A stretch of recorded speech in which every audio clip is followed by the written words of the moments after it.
श्री शिवाय नमस्तुभ्यं।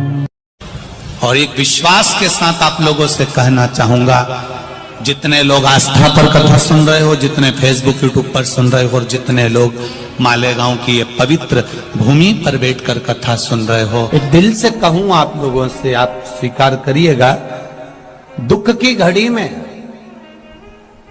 कोई आए चाहे ना आए, अगर आपने दिल से, कर्जा हो गया, समस्या विकट हो गई, तकलीफ बढ़ गई, दुख बढ़ गया, आप शंकर भगवान के मंदिर में जाकर, ये जरूरी नहीं है कि आप सीहोर आए या कहीं जाएं, आप तो आपके घर के पास में जो शिव मंदिर हो, उस मंदिर में एक लोटा जल चढ़ाना चालू कर दो, वो धीरे धीरे दुख काटना प्रारंभ कर दे, काटेगा दुख।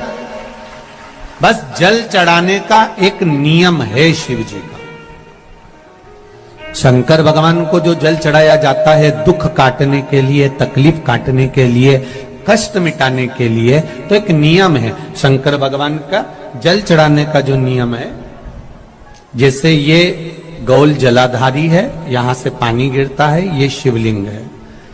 ये दो जो भगवान का पानी जहां बहकर जाता है ये गोल में से, तो यहां जो स्थान है, ये सीधे भाग पर गणेश जी विराजमान है, लेफ्ट भाग में कार्तिकेय जी है, बीच में एक मोटी सी लाइन होती है जहां सुख सुंदरी है, ऊपर से जो बूंद बूंद पानी गिर रहा है वो शंकर भगवान की 5 लड़कियां हैं, जया, विषहरा, शामलीबारी, दौतली और देव।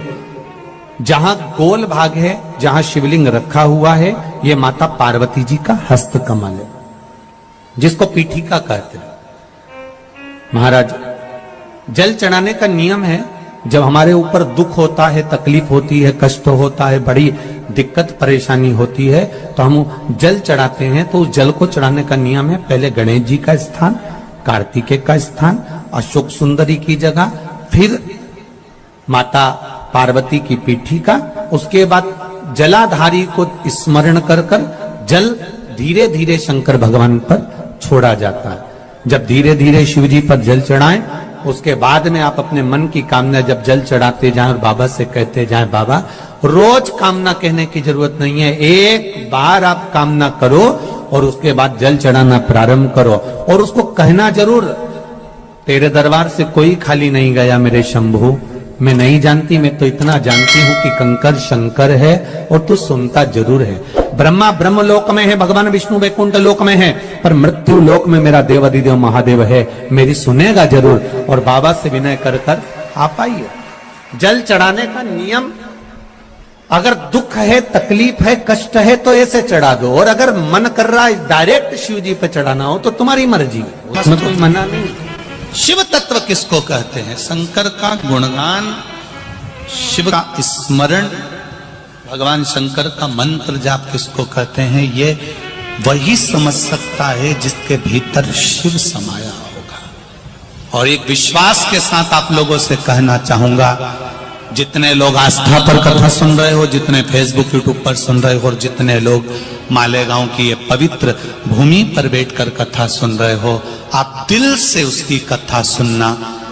इस वाणी का, इस व्यासपीठ का एक शब्द हो सकता है, हॉस्पिटल में पड़ा हुआ कोई व्यक्ति, कर्जे में डूबा हुआ कोई व्यक्ति, गलत व्यसन में पड़ा हुआ कोई व्यक्ति को आपके द्वारा निकली हुई वाणी से भी बाहर निकाल सकता है। जैसे उस मां को कहा किसी ने, सियोर वाला महाराज कहता है, एक बार चले तो जा शंकर जी के मंदिर में, उसने पत्र भी लिखा।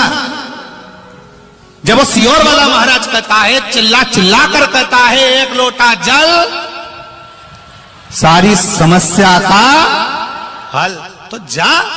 7 साल में उस बच्चे की वाणी वापिस आ सकती है जो वाणी नहीं थी।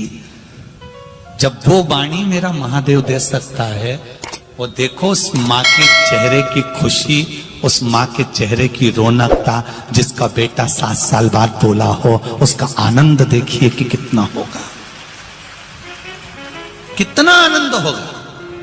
एक बात और अच्छे से समझ लीजिए, जो बच्चे चिड़चिड़े होते हैं, चाहे घर में बेटे हों, बहुएं हों, सास हो, ससुर हो, परिवार में छोटे छोटे बच्चे हों, चिड़चिड़ प्रवृत्ति करते हों या चिड़चिड़ा स्वभाव हो, जरा जरा सी बात में क्रोध आ जाता हो, बोलने का भान नहीं रह पाता हो, शब्दों के बाण चलते हो, तो महाराज प्रदोष के दिन, प्रदोष काल में बेलपत्री के पेड़ के नीचे एक जो पत्ता आपके पास में हो, पान का मिल जाए तो पान का, पीपल का मिल जाए तो पीपल का, बेलपत्र का मिल जाए तो बेलपत्र का, उस पत्ते पर मात्र थोड़ा सा शहद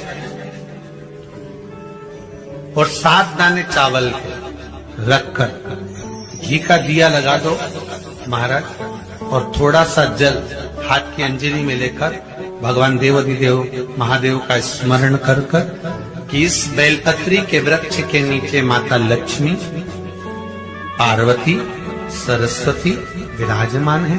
इसी बेलपत्री के पेड़ के नीचे मेरे देवाधिदेव महादेव का 12 ज्योतिर्लिंग का स्वरूप प्रकट है। उनका स्मरण कर जल चढ़ा दीजिए और उसका स्मरण कर लो जो चिड़चिड़ प्रवृत्ति करता, क्रोध करता, जिसको बोलने का भान नहीं होता हो, सम्मान नहीं देता हो, अपशब्द कहते हो, उनका स्मरण कर छोड़ेंगे। एकदम एक प्रदोष करेंगे, दूसरे प्रदोष तक तो आपको कोई दिक्कत ही नहीं। 2-3 प्रदोष कर देखिए, बाबा कृपा करें। 3 जगह पर अगर कोई बीमारी ऐसी हो गई कि वो समाप्त नहीं हो रही, बड़ी बड़ी तकलीफ, मतलब एक बार दवाई अगर चालू हो गई तो दवाई बंद ही नहीं हो रही है, तो उसके लिए आपको 3 जगह पर जल चढ़ाना प्रारंभ कर दो। मात्र 1 हफ्ते से ज्यादा चढ़ाना भी नहीं पड़ेगा।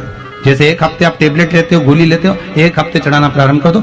सबसे पहले बेलपत्री के पेड़ के नीचे क्या करना है, जल का पात्र लेना है, उसमें 2 दाने चावल के डालना, 2 दाने अक्षत के डालिए। पहले बेलपत्री के पेड़ के नीचे जाओ, वहां जल चढ़ाओ, फिर जाइए पीपल के वृक्ष के नीचे, वहां जल चढ़ाइए।